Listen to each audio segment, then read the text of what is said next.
ನಮಸ್ಕಾರ ಗೆಳೆಯರಿ, stock market Kannada ಚಾನಲ್ಗೆ ಸ್ವಾಗತ ಸುಸ್ವಾಗತ. ಗೆಳೆಯರಿ, ಇವತ್ತು ಒಂದು ಇಂಪಾರ್ಟೆಂಟ್ ಸೆಕ್ಟರ್ ಅಲ್ಲಿ ಒಳ್ಳೆ ರ್ಯಾಲಿ ಬಂತು. ಬಹುಶಃ ಆ ಸೆಕ್ಟರ್ ಯಾವುದು ಅಂತ ನಿಮ್ಗೆ ಈಗಾಗಲೇ ಗೊತ್ತಿದೆ. ಜೊತೆಗೆ ರ್ಯಾಲಿ ಯಾಕೆ ಬಂತು ಅಂತ ನಾವು ಈ ವಿಡಿಯೋದಲ್ಲಿ ತಿಳ್ಕೊಳ್ಳೋಣ. ಜೊತೆಗೆ ಯಾವ ರೀತಿ ಪರ್ಫಾರ್ಮೆನ್ಸ್ ಬಂತು ಆ ಸ್ಟಾಕ್ ಗಳಲ್ಲಿ, ಏನೆಲ್ಲ ಕಾರಣಗಳು ಇವತ್ತು ಆ ಸೆಕ್ಟರ್ ಗೆ ಸಪೋರ್ಟ್ ಮಾಡೋದು ತಿಳ್ಕೊಳ್ಳೋಣ. ಜೊತೆಗೆ ನಮ್ಮ ಸುಂಕಪ್ಪ ಕೂಡ ಒಂದು ಬಿಗ್ ಅಪ್ಡೇಟ್ ಅನ್ನ ಕೊಟ್ಟಿದ್ದಾರೆ. ಆ ಅಪ್ಡೇಟ್ ನ ಬಗ್ಗೆ ಕೂಡ ತಿಳ್ಕೊಳ್ಳೋಣ. ಜೊತೆಗೆ ಮಿಡ್ಲ್ ಈಸ್ಟ್ ಇಂದ ಕೂಡ ಹಲವಾರು ಸುದ್ದಿಗಳು ಬರ್ತಾ ಇದಾವೆ, ಅವುಗಳ ಕಡೆ ಕೂಡ ಗಮನ ಹರಿಸುವಂತ ಪ್ರಯತ್ನವನ್ನು ಮಾಡೋಣ. ಗೆಳೆಯರಿ, ಮೊದಲಿಗೆ ಡಿಸ್ಕ್ಲೇಮರ್ ಕೊಡ್ಲಿಕ್ಕೆ ಇಷ್ಟಪಡ್ತೀನಿ. ಇಲ್ಲಿ ಕವರ್ ಮಾಡ್ತಿರುವಂತ ಯಾವುದೇ ಸ್ಟಾಕ್ ಅನ್ನು ಕೂಡ ರೆಕಮೆಂಡ್ ಮಾಡ್ತಿಲ್ಲ. ನೀವು ಫರ್ದರ್ ಸ್ಟಡಿ ಮೆಡಿಟೇಷನ್ ತಗೊಳ್ಬಹುದು.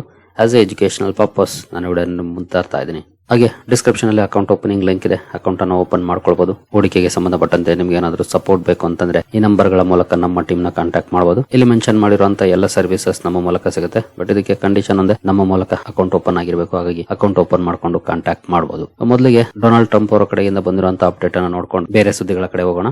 ಗೆಳೆಯರಿ, ನೋಡಬಹುದು Donald Trump speech live streaming, where to watch US president special address on Iran war. Iran ಯುದ್ಧಕ್ಕೆ ಸಂಬಂಧಪಟ್ಟಂತೆ ಡೊನಾಲ್ಡ್ ಟ್ರಂಪ್ ಅವರು ಮಾತಾಡೋ ಬಗ್ಗೆ ಅನೌನ್ಸ್ಮೆಂಟ್ ಬಂದಿದೆ. ಯಾವಾಗ ಅಂತ ನೋಡೋಣ. ಹಾಗೆ ಈ ಅಪ್ಡೇಟ್ ಅನ್ನ ಸ್ವತಃ ಪ್ರೆಸ್ ಸೆಕ್ರೆಟರಿ ಕ್ಯಾರೋಲಿನ್ ಲೆವಿಟ್ ಅವರು ಕೊಟ್ಟಿದ್ದಾರೆ. ನೋಡಬಹುದು, tune in tomorrow night at 9 PM ET president Trump will give an address to the nation to provide an important update on Iran. Iran ನ ಅಪ್ಡೇಟ್ ಗೆ ಸಂಬಂಧಪಟ್ಟಂತೆ ಇವರು ಮಾತಾಡ್ತಾರೆ ಅನ್ನುವಂತ ಅಪ್ಡೇಟ್ ಅನ್ನ ಪ್ರೆಸ್ ಸೆಕ್ರೆಟರಿ ಕೊಟ್ಟಿದ್ದಾರೆ. ಇವತ್ತು ಬೆಳಗ್ಗೆ ಶೇರ್ ಮಾಡಿದ್ದಾರೆ 5:18 AM, ಅಂದ್ರೆ ಇದು ಇಂಡಿಯನ್ ಟೈಮಿಂಗ್ 5:18ಕ್ಕೆ ಶೇರ್ ಮಾಡಿರುವಂತದ್ದು. ನಾಳೆ 9 PM ಅಂತ ಹೇಳಿದರೆ, ಹಾಗಾದ್ರೆ ಯಾವ ಟೈಮಿಂಗ್ ನಮ್ಮ ಇಂಡಿಯಾದಲ್ಲಿ ಎಷ್ಟಾಗಿರುತ್ತೆ ಟೈಮ್? ನಾಳೆ 9 ಗಂಟೆ ಅಂದ್ರೆ ಅಮೆರಿಕನ್ ಟೈಮಿಂಗ್ ಪ್ರಕಾರ 9 ಗಂಟೆ ಅಂತಂದ್ರೆ ನಮ್ಮ ಟೈಮಿಂಗ್ ಪ್ರಕಾರ ಮಾರ್ನಿಂಗ್ 6:30 ಆಗಿರುತ್ತೆ. ಅಂದ್ರೆ ನಾಳೆ ಬೆಳಿಗ್ಗೆ ಇಂಡಿಯನ್ ಟೈಮಿಂಗ್ ಪ್ರಕಾರ ನಾಳೆ ಬೆಳಿಗ್ಗೆ 6:30ಗೆ ಡೊನಾಲ್ಡ್ ಟ್ರಂಪ್ ಸ್ಪೀಚ್ ಇರುತ್ತೆ. ಅವರು ಯುದ್ಧದ ಬಗ್ಗೆ ಯಾವ ಅಪ್ಡೇಟ್ ಅನ್ನ ಕೊಡ್ತಾರೋ ಗೊತ್ತಿಲ್ಲ. ಇವತ್ತು ಮಾರ್ನಿಂಗ್ ಕೆಲವೊಂದು ಅಪ್ಡೇಟ್ ಗಳನ್ನ ಕೊಟ್ಟಿದ್ದಾರೆ. ಎಸ್ಪೆಷಲಿ 2-3 ವಾರದಲ್ಲಿ ನಾವು ಇರಾನ್ ಇಂದ ಎದ್ದು ಹೋಗ್ತೀವಿ ಅಂತ. ಸೊ ಮೇ ಬಿ ಇದರ ಮುಂದುವರಿದ ಭಾಗವಾಗಿ ನಾಳೆ ಮಾತಾಡಬಹುದು. ಗೊತ್ತಾಗುತ್ತೆ ನಾಳೆ ಮಾತಾಡಿದಾಗ ಏನ್ ಮಾತಾಡ್ತಾರೆ ಅಂತ. ನಾಳೆ ಕೂಡ ಮಾರ್ಕೆಟ್ ನ ಮೇಲೆ ಇವರ ಸ್ಪೀಚ್ ಇಂಪ್ಯಾಕ್ಟ್ ಅನ್ನ ಮಾಡುತ್ತೆ. ಆಬ್ವಿಯಸ್ಲಿ ಏನಾದ್ರೂ ಈ ಯುದ್ಧವನ್ನ ಬೇಗ ಮುಗಿಸಿದ್ರೆ ಅಥವಾ ಬೇಗ ಈ ಕಾನ್ಫ್ಲಿಕ್ಟ್ ಇಂದ ಅಮೆರಿಕ ದೂರ ಆದ್ರೆ ಅದು ಮೇ ಬಿ ಪಾಸಿಟಿವ್ ಇಂಪ್ಯಾಕ್ಟ್ ಅನ್ನ ಕ್ರಿಯೇಟ್ ಮಾಡಬಹುದು ಗ್ಲೋಬಲ್ ಮಾರ್ಕೆಟ್ಸ್ ಗಳ ಮೇಲೆ. ನೋಡೋಣ. ಅಮೆರಿಕನ್ ಮಾರ್ಕೆಟ್ ಅಂತೂ ಅಷ್ಟರಲ್ಲಿ ಕ್ಲೋಸ್ ಆಗಿರುತ್ತೆ, ಬಟ್ ಏಷ್ಯನ್ ಮಾರ್ಕೆಟ್ಸ್ ಆಗತಾನೆ ಓಪನ್ ಆಗುವಂತ ಸಮಯ ಇರುತ್ತೆ. ಕಾದು ನೋಡೋಣ ಏನ್ ಹೇಳ್ತಾರೆ ನಮ್ಮ ಸುಂಕಪ್ಪ ಅಂತ. ಇನ್ನು ಇವತ್ತಿನ ಇಂಪಾರ್ಟೆಂಟ್ ಸೆಕ್ಟರ್ ಕಡೆ ಬರೋದಾದ್ರೆ, ಇವತ್ತು ಡಿಫೆನ್ಸ್ ಸ್ಟಾಕ್ಸ್ ಗಳಲ್ಲಿ ಭರ್ಜರಿ ಪರ್ಫಾರ್ಮೆನ್ಸ್ ನೋಡ್ಲಿಕ್ಕೆ ಸಿಕ್ತು. ಯಾರೆಲ್ಲ ಡಿಫೆನ್ಸ್ ಗೆ ಹೆಚ್ಚಿನ ವೈಟೇಜ್ ಅನ್ನ ಕೊಟ್ಟಿದ್ದಾರೋ ಪೋರ್ಟ್ಫೋಲಿಯೋದಲ್ಲಿ, ಅಂತವರ ಪೋರ್ಟ್ಫೋಲಿಯೋಗಳು ಇವತ್ತು ಭರ್ಜರಿಯಾಗಿ ಅಪ್ ಆಗಿದ್ದಾವೆ. ಸ್ಟಾಕ್ ಗಳ ಪರ್ಫಾರ್ಮೆನ್ಸ್ ಅನ್ನ ನೋಡಬಹುದು. ಅಪೋಲೋ ಮೈಕ್ರೋ 7.5% ಅಪ್ ಆಗಿದೆ. ಅಸ್ತ್ರ ಮೈಕ್ರೋ 5%, ಅವಾಂಟೆಲ್ 6%, ಭಾರತ್ ಡೈನಾಮಿಕ್ಸ್ 10%, BEL 4.5% ಗಿಂತ ಜಾಸ್ತಿ ಪಾಸಿಟಿವ್ ಇದೆ. ಭಾರತ್ ಫೋರ್ಜ್ ಫ್ಲಾಟ್ ಆಗಿ ಪರ್ಫಾರ್ಮೆನ್ಸ್ ಅನ್ನ ಮಾಡಿದೆ. C2C ಅಡ್ವಾನ್ಸ್ಡ್ ನಿಯರ್ಲಿ 10% ಅಪ್ ಆಗಿದೆ. ನಂತರ ಕೊಚ್ಚಿನ್ ಶಿಪ್ ಯಾರ್ಡ್ ಅಲ್ಲಿ ನೋಡಬಹುದು 12% ಗಿಂತ ಜಾಸ್ತಿ ಪಾಸಿಟಿವ್ ಪರ್ಫಾರ್ಮೆನ್ಸ್ ನೋಡ್ಲಿಕ್ಕೆ ಸಿಕ್ಕಿದೆ. ಡೇಟಾ ಪ್ಯಾಟರ್ನ್ಸ್ 2%, DCX ಸಿಸ್ಟಮ್ಸ್ 7.5% ವರೆಗೂ ಅಪ್ ಆಗಿದೆ. ನಂತರ garden rich builders 20% upper security ಅಲ್ಲಿ ಸ್ಟಾಕ್ ಕ್ಲೋಸಿಂಗ್ ಅನ್ನ ಕೊಟ್ಟಿದೆ ಇವತ್ತು. ನಂತರ ಹಿಂದೂಸ್ತಾನ್ ಏರೋನಾಟಿಕ್ಸ್ HAL 5.5% ಅಪ್ ಆಗಿದೆ. ಐಡಿಯಾ ಫೋರ್ಜ್ 5.5% ಅಪ್ ಆಗಿದೆ. ನಂತರ ಕೃಷ್ಣ ಡಿಫೆನ್ಸ್ 10% ಅಪ್ ಆಗಿದೆ. ಮಜಗೌಡಾಕ್ 12%, ಎಂಟಾರ್ಟೆಕ್ 2.5%, ನೈಬಲ್ಲಿ ನಿಯರ್ಲಿ 8% ಇದೆ. Paras Defence 8%, Premier Explosives 9.5%, Solar Industries ಅಲ್ಲಿ 6% ಅಪ್ ಆಗಿದೆ. ಸ್ವಾನ್ ಡಿಫೆನ್ಸ್ ಫ್ಲಾಟ್ ಇದೆ. ಯುನಿಮೆಕ್ ಏರೋಸ್ಪೇಸ್ 3.5% ಅಪ್ ಇದೆ. ಈ ರೀತಿಯ ಪರ್ಫಾರ್ಮೆನ್ಸ್ ಮೆಜಾರಿಟಿ ಶೇರ್ಗಳಲ್ಲಿ, ಮೆಜಾರಿಟಿ ಅನ್ನೋದಕ್ಕಿಂತ ಆಲ್ಮೋಸ್ಟ್ ಎಲ್ಲ ಶೇರ್ಗಳಲ್ಲಿ, ಭಾರತ್ ಫೋರ್ಜ್ ಮಾತ್ರ ಸ್ವಲ್ಪ ಡೌನ್ ಅಲ್ಲಿ ಕ್ಲೋಸಿಂಗ್ ಅನ್ನ ಕೊಟ್ಟಿದೆ. ಇನ್ನುಳಿದ ಎಲ್ಲ ಶೇರ್ಗಳು ಕೂಡ ಭರ್ಜರಿ ಪರ್ಫಾರ್ಮೆನ್ಸ್ ಅನ್ನ ಮಾಡಿದವೆ. ಅಪ್ ಟು 20% ವರೆಗೂ ಪಾಸಿಟಿವ್ ಅಲ್ಲಿ ಪರ್ಫಾರ್ಮೆನ್ಸ್ ಅನ್ನ ಮಾಡಿದವೆ. ಈ ರೀತಿ ರಿಯಾಕ್ಷನ್ ಬರ್ಲಿಕ್ಕೆ ಏನಾದ್ರೂ ಒಂದು ಕಾರಣ ಇರಬೇಕು. ಮೊದಲಿಗೆ ಇವತ್ತು ಮಾರ್ಕೆಟ್ ಅಲ್ಲಿ ಸೆಂಟಿಮೆಂಟ್ ಚೆನ್ನಾಗಿತ್ತು. ಒಂದು ಎರಡನೇ ಸುದ್ದಿಯನ್ನ ನೋಡೋದಾದ್ರೆ, ಅದು ನಮ್ಮ ಸುಂಕಪ್ಪ ಡೊನಾಲ್ಡ್ ಟ್ರಂಪ್ ನ್ಯಾಟೋ ದೇಶಗಳ ಮೇಲೆ ಒಂದು ಧಮಕಿಯನ್ನ ಹಾಕಿದ್ದಾರೆ. ಆ ಧಮಕಿ ಇವತ್ತು ಪಾಸಿಟಿವ್ ಇಂಪ್ಯಾಕ್ಟ್ ಅನ್ನ ಕ್ರಿಯೇಟ್ ಮಾಡಿ ನೋಡಬಹುದು.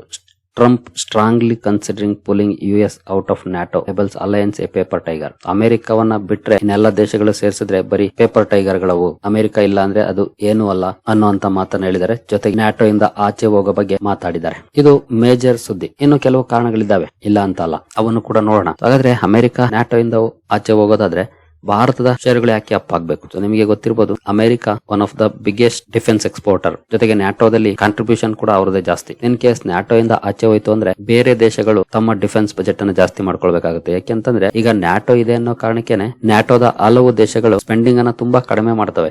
ನ್ಯಾಟೋ ಇಲ್ಲ ಅಂತಂದ್ರೆ ಅವರುಗಳು ತಮ್ಮ ಸ್ಪೆಂಡಿಂಗ್ ಅನ್ನ ಜಾಸ್ತಿ ಮಾಡ್ಕೊಳ್ಬೇಕಾಗುತ್ತೆ. ಜೊತೆಗೆ ತಮ್ಮ ಡಿಫೆನ್ಸ್ ಕೇಪಬಿಲಿಟೀಸ್ ಅನ್ನ ಜಾಸ್ತಿ ಮಾಡ್ಕೊಳ್ಬೇಕಾಗುತ್ತೆ. ಬೇರೆ ಬೇರೆ ಆಯುಧಗಳನ್ನ ಪರ್ಚೇಸ್ ಮಾಡಬೇಕಾಗುತ್ತೆ. ಆಬ್ವಿಯಸ್ಲಿ ಅದು ಭಾರತದ ಡಿಫೆನ್ಸ್ ಎಕ್ವಿಪ್ಮೆಂಟ್ಸ್ ಗೆ ಒಂದು ದೊಡ್ಡ ಮಾರುಕಟ್ಟೆಯನ್ನ ಒದಗಿಸುತ್ತೆ. ಇನ್ ಕೇಸ್ ಅಮೆರಿಕ ಏನಾದ್ರೂ ಎಕ್ಸಿಟ್ ಆದ್ರೆ ಸುಮ್ನೆ ಜಸ್ಟ್ ಎದುರಿಸುವಂತ ಭಾಗನೇ ಇರ್ಬೋದು. ಇದು ಆಚೆ ಹೋಗ್ತಾರಾ ಇಲ್ವಾ ಅದು ಬೇರೆ ವಿಚಾರ. ಬಟ್ ಇನ್ ಕೇಸ್ ಹೋದ್ರು ಅಂದ್ರೆ ಅದು ಭಾರತದ ಡಿಫೆನ್ಸ್ ಸೆಕ್ಟರ್ ಗೆ ಬಿಗ್ ಅಪಾರ್ಚುನಿಟಿಯನ್ನ ಕ್ರಿಯೇಟ್ ಮಾಡುತ್ತೆ. ಇದು ಮೇಜರ್ ರೀಸನ್ ಇವತ್ತಿನ ಈ ರೀತಿಯ ಒಳ್ಳೆ ಪರ್ಫಾರ್ಮೆನ್ಸ್ ಗೆ. ಇನ್ನು ಬೇರೆ ಕಾರಣಗಳನ್ನ ನೋಡೋದಾದ್ರೆ ವ್ಯಾಲ್ಯೂ ಬೈಯಿಂಗ್ ಅಂದ್ರೆ ಈಗಾಗಲೇ ಸಾಕಷ್ಟು ಕರೆಕ್ಷನ್ ಆಗಿದೆ ಸ್ಟಾಕ್ ಗಳಲ್ಲಿ. ಡಿಫೆನ್ಸ್ ಅಲ್ಲಿ ಪೊಟೆನ್ಶಿಯಲ್ ಇದೆ.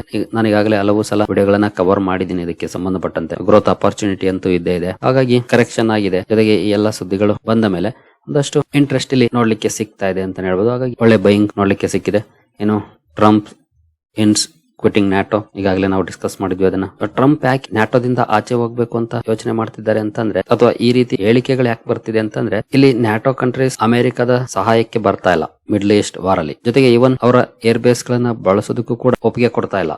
ನೀವು ಇಲ್ಲಿ ನೋಡಬಹುದು, Italy last week denied permission for US military aircraft land at the Sigonella air base. ಹಾಗೆ ಸ್ಪೇನ್ ಕೂಡ ಅಮೆರಿಕದ ಏರ್ಕ್ರಾಫ್ಟ್ ಗಳಿಗೆ ತನ್ನ ಏರ್ ಸ್ಪೇಸ್ ಅನ್ನೇ ಶಟ್ ಮಾಡಿದೆ, ಅಂದ್ರೆ ಕ್ಲೋಸ್ ಮಾಡಿದೆ. ಇರಾನ್ ಮೇಲೆ ಯುದ್ಧ ಮಾಡ್ತಿರುವಂತ ಯಾವುದೇ ಏರ್ಕ್ರಾಫ್ಟ್ ನಮ್ಮ ಮೇಲೆ ಅಥವಾ ನಮ್ಮ ಏರ್ ಸ್ಪೇಸ್ ಅಲ್ಲಿ ಹಾರಾಟ ಮಾಡೋ ಆಗಿಲ್ಲ ಅಂತ ಕ್ಲೋಸ್ ಮಾಡ್ಬಿಟ್ಟಿದೆ. ಇನ್ನು UK ಡೈರೆಕ್ಟ್ ಆಗಿ ಹೇಳಿದ್ದಾರೆ, ನಾವು ಈ ಯುದ್ಧದಲ್ಲಿ ಭಾಗಿಯಾಗೋದಿಲ್ಲ, ಇದು ನಮ್ಮ ಯುದ್ಧ ಅಲ್ಲ ಅಂತ. ಜೊತೆಗೆ ಜರ್ಮನಿಯ ಪ್ರೆಸಿಡೆಂಟ್ ಅವರು ಇರಾನ್ ಯುದ್ಧವನ್ನ ಇಲ್ಲಿಗಲ್ ಅಂತ ಹೇಳಿದ್ದಾರೆ. ಈ ಎಲ್ಲಾ ಸ್ಟೇಟ್ಮೆಂಟ್ ಗಳು, ಈ ರೀತಿಯ ರಿಯಾಕ್ಷನ್ ಗಳು ಬಂದ ಮೇಲೆ ಟ್ರಂಪ್ ಈ ರೀತಿಯಾಗಿ ಧಮಕಿ ಕೊಡ್ತಿದ್ದಾರೆ, ನಾವು ನ್ಯಾಟೋ ಇಂದ ಆಚೆ ಹೋಗ್ಬೇಕಾಗುತ್ತೆ ಅಂತ. ನೋಡೋಣ ಹೋಗ್ತಾರಾ ಇಲ್ವಾ ಅಂತ ಮುಂದಿನ ದಿನಗಳಲ್ಲಿ ನಮಗೆ ಗೊತ್ತಾಗುತ್ತೆ.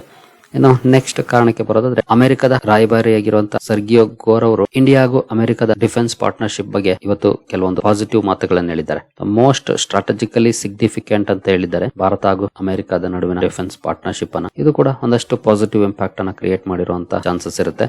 ಜೊತೆಗೆ ಕೆಲವು ಡಿಫೆನ್ಸ್ ಕಂಪನಿಗಳು ಕೆಲವು ಸುದ್ದಿಗಳನ್ನು ಕೂಡ ಕೊಟ್ಟಿದ್ದು. ನಾನು ಮಾರ್ನಿಂಗ್ ವಿಡಿಯೋದಲ್ಲಿ ಗಾರ್ಡನ್ ರಿಚ್ ಬಿಲ್ಡರ್ಸ್ ಬಗ್ಗೆ ಮಾಹಿತಿಯನ್ನು ಹಂಚಿಕೊಂಡಿದ್ದೆ. ರೆಕಾರ್ಡ್ ಟರ್ನ್ ಓವರ್ ಆಗಿರೋ ಬಗ್ಗೆ ಕಂಪನಿ ಅಪ್ಡೇಟ್ ಅನ್ನ ಕೊಟ್ಟಿದೆ. 6400 ಕೋಟಿ FY 25-26 ಅಲ್ಲಿ ಟರ್ನ್ ಓವರ್ ಆಗಿದೆ ಅಂತ. ಜೊತೆಗೆ BL ಗೆ 1950 ಕೋಟಿ ಕಾಂಟ್ರಾಕ್ಟ್ ಸಿಕ್ಕಿರೋ ಬಗ್ಗೆ ಒಂದು ಅಪ್ಡೇಟ್ ಬಂತು. ಇದೆಲ್ಲವೂ ಬಂದ ಮೇಲೆ ಆಬ್ವಿಯಸ್ಲಿ ಒಳ್ಳೆ ಪರ್ಫಾರ್ಮೆನ್ಸ್ ಬರಲೇಬೇಕಲ್ಲ, ಅದು ಕೂಡ ಒಂದಷ್ಟು ಕಾಂಟ್ರಿಬ್ಯೂಷನ್ ಅನ್ನ ಮಾಡಿದೆ. ಜೊತೆಗೆ ಮೊನ್ನೆ TAC ಕೂಡ 2.38 lakh crore ಬಜೆಟ್ ಅಪ್ರೂವಲ್ ಅನ್ನ ಮಾಡಿತ್ತು. ಅದನ್ನು ಕೂಡ ನಾನು ಸಪರೇಟ್ ವಿಡಿಯೋದಲ್ಲಿ ಕವರ್ ಮಾಡಿದ್ದೆ. ಸೊ ಈ ಎಲ್ಲ ಸುದ್ದಿಗಳು ಇವತ್ತು ಡಿಫೆನ್ಸ್ ಸೆಕ್ಟರ್ ಗೆ ಈ ರೀತಿಯ ಕಾಂಟ್ರಿಬ್ಯೂಷನ್ ಅನ್ನ ಮಾಡಿದ್ದೇವೆ ಅಂತಾನೆ ಹೇಳ್ಬೋದು ಒಳ್ಳೆಯ ಪರ್ಫಾರ್ಮೆನ್ಸ್ ಗೆ. ಸೊ ಡಿಫೆನ್ಸ್ ಸೆಕ್ಟರ್ ಅಲ್ಲಿ ನೀವೇನಾದ್ರೂ ಹೂಡಿಕೆ ಮಾಡಿದ್ರೆ ಖಂಡಿತ ಇಲ್ಲಿ ಅವಕಾಶಗಳು ಜಾಸ್ತಿನೇ ಇದೆ. ಬಟ್ ಶಾರ್ಟ್ ಟರ್ಮ್ ಅಲ್ಲಿ ಬರುವಂತಹ ಕರೆಕ್ಷನ್ ಗಳನ್ನ ಎದುರಿಸಕ್ಕೆ ರೆಡಿ ಇರಬೇಕು. ಗಿಡ ನೆಟ್ಟ ತಕ್ಷಣ ಫಲ ಬರೋದಿಲ್ಲ, ಅದಕ್ಕೆ ಕಾಯ್ಬೇಕಾಗುತ್ತೆ. ಈಗಾಗಲೇ ಲಾಸ್ಟ್ 4-5 ಇಯರ್ಸ್ ಅಲ್ಲಿ ಒಳ್ಳೆ ಲಾಭವನ್ನ ಕೂಡ ಕೊಟ್ಟಿದ್ದಾವೆ. ಎಸ್ಪೆಷಲಿ ಲಾಸ್ಟ್ 1-1.5 ವರ್ಷದಿಂದ ಅಂಡರ್ ಪರ್ಫಾರ್ಮೆನ್ಸ್ ಅನ್ನ ಮಾಡಿದ್ದಾವೆ. ಬಟ್ ಮುಂದಿನ ದಿನಗಳಲ್ಲೂ ಕೂಡ ಒಳ್ಳೆ ಪರ್ಫಾರ್ಮೆನ್ಸ್ ಕೊಡುವಂತ ಕೇಪಬಿಲಿಟಿ ಈ ಸೆಕ್ಟರ್ ಅಲ್ಲಿ ಇದೆ. ಆ ನಿಟ್ಟಿನಲ್ಲಿ ನೋಡೋದಾದ್ರೆ ಖಂಡಿತ ನನ್ನ ಒಪಿನಿಯನ್ ಅಥವಾ ನಾನಂತೂ ಇಲ್ಲಿ ಮುಂದುವರಿಸಲಿಕ್ಕೆ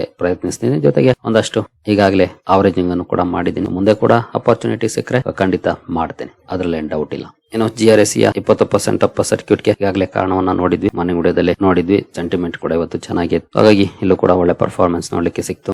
ನಂತರ ಕೊಚ್ಚಿನ್ ಶಿಪ್ ಯಾರ್ಡ್ ಅಲ್ಲೂ ಕೂಡ ಒಳ್ಳೆ ಪರ್ಫಾರ್ಮೆನ್ಸ್ ನೋಡ್ಲಿಕ್ಕೆ ಸಿಕ್ಕಿದೆ. ನೋಡಬಹುದು 4700 ಕೋಟಿ ಮಾರ್ಕೆಟ್ ಕ್ಯಾಪ್ ಗೆ ವ್ಯಾಲ್ಯೂ ಅಡಿಷನ್ ಆಗಿದೆ ಇವತ್ತಿನ ರ್ಯಾಲಿಯಿಂದ ಕೊಚ್ಚಿನ್ ಶಿಪ್ ಯಾರ್ಡ್ ಅಲ್ಲೂ ಕೂಡ. ಇನ್ನು ಇರಾನ್ ಇಂದ ಒಂದು ಕನ್ಸರ್ನಿಂಗ್ ಸುದ್ದಿ ಆಚೆ ಬರ್ತಾ ಇದೆ ಇವತ್ತು.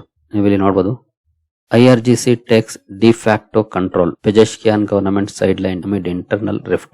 ಅಂದ್ರೆ ಎಷ್ಟು ದಿನ ಏನೋ ಅಲ್ಲಿ ಪೊಲಿಟಿಕಲ್ ಲೀಡರ್ಶಿಪ್ ಇತ್ತು, ಈಗ IRGC ಅದನ್ನ ಸೈಡ್ ಲೈನ್ ಮಾಡಿದೆ. ಡೈರೆಕ್ಟ್ ಕಂಟ್ರೋಲ್ ಅನ್ನ ಇವರೇ ತಗೊಂಡಿದ್ದಾರೆ. ಈ ಬಗ್ಗೆ ಸುದ್ದಿಗಳು ಬರ್ತಾ ಇದ್ದಾವೆ. ಎಷ್ಟು ದಿನ ಪೆಜೆಶ್ಕಿಯಾನ್ ಬಂದು ಅವಾಗವಾಗ ಸ್ಟೇಟ್ಮೆಂಟ್ ಗಳನ್ನ ಕೊಡ್ತಾ ಇದ್ರು. ಸೊ ಮೇ ಬಿ ಇನ್ ಮುಂದೆ ಆ ಸ್ಟೇಟ್ಮೆಂಟ್ ಗಳು ಬರದೇ ಇರಬಹುದು. ನೋಡಬಹುದು, Iran's powerful Islamic revolutionary guard corps has effectively taken control of key state functions, sidelining the civilian government of President Masoud Pezeshkian amid a deepening internal power struggle and ongoing regional conflict. ಅಂದ್ರೆ ಒಳಗಡೆ ಒಂದಷ್ಟು ಏರುಪೇರುಗಳಾಗ್ತಾ ಇದೆ. ಅಂದ್ರೆ ಈ government ನಿರ್ಧಾರಗಳು ಜೊತೆಗೆ IRGC ನಿರ್ಧಾರಗಳು ಎರಡಕ್ಕೂ ಒಂದಕ್ಕೊಂದು ತಾಳಮೇಳ ಇರಲಿಲ್ಲ ಈ ಮುಂಚಿನಿಂದನೂ ಕೂಡ. ಈಗ ಅದು ಕನ್ಫರ್ಮ್ ಆಗ್ತಾ ಇದೆ. ಅವರೇ ಗವರ್ನೆನ್ಸ್ ಅನ್ನು ಕೂಡ ಶುರು ಮಾಡಿದ್ದಾರೆ. ಜೊತೆಗೆ ಈ ಶಾಂತಿ ಮಾತುಕತೆಗಳ ಬಗ್ಗೆ ಕೂಡ ಇವರು ಮಾತಾಡಿದ್ದಾರೆ. ಅಂದ್ರೆ IRGC ನಮ್ಮ ಸುಪ್ರೀಂ ಲೀಡರ್ ಇದ್ರ ಬಗ್ಗೆ ಏನನ್ನು ಹೇಳಿಲ್ಲ, ಹಾಗಾಗಿ ನಾವು ಯಾವುದೇ ಮಾತುಕತೆಯಲ್ಲಿ ಭಾಗಿಯಾಗ್ತಿಲ್ಲ ಅಂತ ಹೇಳಿದ್ದಾರೆ. ಇದು ಇನ್ಯಾವ ಲೆವೆಲ್ಗೆ ತಗೊಂಡೋಗುತ್ತೋ ಗೊತ್ತಿಲ್ಲ ಇರಾನ್ ಯುದ್ಧವನ್ನ. ಇವತ್ತು ಬರ್ತಿರುವಂತ ಅಪ್ಡೇಟ್ ಇದನ್ನ ಇರಾನ್ ಇಂಟರ್ನ್ಯಾಷನಲ್ ರಿಪೋರ್ಟ್ ಮಾಡಿದೆ. IRGC ಈಗ ಪೊಲಿಟಿಕಲ್ ಲೀಡರ್ಶಿಪ್ ಅನ್ನ ಸೈಡ್ ಲೈನ್ ಮಾಡಿದೆ ಅಂತ. ಇನ್ನು IEA ಇಂಟರ್ನ್ಯಾಷನಲ್ ಎನರ್ಜಿ ಏಜೆನ್ಸಿ ಒಂದು ಅಪ್ಡೇಟ್ ಅನ್ನ ಕೊಟ್ಟಿದೆ ಇವತ್ತು. ಈಗಿನ ಮಿಡ್ಲ್ ಈಸ್ಟ್ ಕ್ರೈಸಿಸ್ ಏನಿದೆ ಇದು 1970 ಹಾಗೂ 2022ರಲ್ಲಿ ನಡೆದಂತ ರಷ್ಯಾ ಗ್ಯಾಸ್ ಡಿಸ್ರಪ್ಷನ್ ಏನಿದೆ ಅದಕ್ಕಿಂತ ದೊಡ್ಡದಾಗಿರುವಂತಹ ಶಾಖನ ಕೊಡಬಹುದು ಅಂತ. ಖಂಡಿತ ಈ ಯುದ್ಧ ಜಾಸ್ತಿ ದಿನ ನಡೆದ್ರೆ ಅದು ಸಾಕಷ್ಟು ಸಮಸ್ಯೆಯನ್ನು ಕ್ರಿಯೇಟ್ ಮಾಡೋದ್ರಲ್ಲಿ ಡೌಟ್ ಇಲ್ಲ. ನೋಡೋಣ, ಸದ್ಯದ ಮಟ್ಟಿಗೆ ಅಮೆರಿಕ ಹಿಂದೆ ಸರಿಯುವಂತ ಮೊತ್ತಗಳನ್ನ ಆಡ್ತಾ ಇದೆ. ಮೇ ಬಿ ಅದೇನಾದ್ರೂ ಹಿಂದೆ ಸರಿದ್ರೆ ಒಂದಷ್ಟು ಅಡ್ವಾಂಟೇಜ್ ಆಗಬಹುದು. ಇನ್ನು ಇಂಡಿಯಾದ ಕ್ರಿಪ್ಟೋ ಕರೆನ್ಸಿಗೆ ಸಂಬಂಧಪಟ್ಟಂತ ಒಂದು ಅಪ್ಡೇಟ್ ಬಂದಿದೆ. India's crypto currency policy paper likely shelved for now amid RBI resistance. ಅಂದ್ರೆ RBI ಇದನ್ನ ವಿರೋಧ ಮಾಡ್ತಿರೋದಕ್ಕೆ ಮೇ ಬಿ ಇನ್ನೊಂದಷ್ಟು ದಿನ ಕ್ರಿಪ್ಟೋ ಕರೆನ್ಸಿ ಪಾಲಿಸಿ ಬರದೇ ಇರಬಹುದು ಇಂಡಿಯಾದಲ್ಲಿ ಅನ್ನೋ ಸುದ್ದಿಗಳು ಈಗ ಬರ್ತಾ ಇದೆ. ಇನ್ನು ನೆಕ್ಸ್ಟ್ ಸುದ್ದಿ ಕಡೆ ನಾವು ಬರೋದಾದ್ರೆ, tanker carrying Iran crude signals India after 7 year import gap. ಅಂದ್ರೆ ಅಮೆರಿಕ ಸ್ಯಾಂಕ್ಷನ್ ಹಾಕಿರುವಂತ ಒಂದು ವೆಸಲ್ ಇಂಡಿಯಾಗೆ ಬರ್ತಾ ಇದೆ ಅಂತ ಹೇಳಲಾಗ್ತದೆ. ಕಳೆದ 7 ವರ್ಷಗಳಿಂದ ಇದು ಬರ್ತಾ ಇರಲಿಲ್ಲ, ಬಿಕಾಸ್ ಸ್ಯಾಂಕ್ಷನ್ಸ್ ನ ಕಾರಣಕ್ಕೆ. ಈಗ ಬರ್ತಿರುವಂತ ಇಂಡಿಕೇಶನ್ ತೋರಿಸ್ತಿದೆ ಅನ್ನುವಂತ ಸುದ್ದಿಗಳು ಬರ್ತಾ ಇದೆ. ಒಂದಷ್ಟು ಬದಲಾವಣೆಗಳು ಆಗ್ತಾ ಇದೆ ಕ್ರೂಡ್ ಹಾಗೂ LNG ಸಪ್ಲೈ ಅಲ್ಲಿ.